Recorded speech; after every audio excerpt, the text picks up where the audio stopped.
যদি দুশ্মন বেড়ে যায়, আত্মীয়র ভিতরেও দুশ্মনের সৃষ্টি হয়ে যায়, রক্তের মানুষও যদি তোর সাথে জুলুম করে, বেঈমানি করে, মন ছোট করিস না।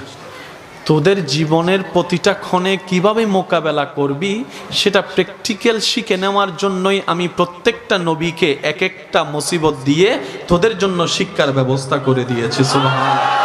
তোদের উপর যখন আপনরা বেশি কষ্ট দিবে, জুলুম করবে, ইউসুফ নবীর জীবনীটা একটু খেয়াল করিস।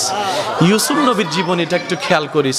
ওনার আপন রক্তের ভাইয়েরা কি পরিস্থিতি ওনাকে করেছিল যে কূপের মধ্যে ছোট বাচ্চাকে ফেলে দিয়েছে, কিন্তু আমি রব তাদের সে প্ল্যানিংটাকে নষ্ট করে দিয়ে যারা ওনাকে কূপে ফেলে ধ্বংস করে দিতে চেয়েছিল, আমি সেই ইউসুফকে মিশর পর্যন্ত পৌঁছায় দিয়েছি। জগৎ ওনাকে অপরাধী ভেবে, অপরাধী মনে করে জেলখানায় বন্দি বানিয়েছে। ওনার ধৈর্য শুকরের কারণে আমি আল্লাহ ইউসুফ নবীকে রাজার সিংহাসনে বসিয়ে দিয়েছি।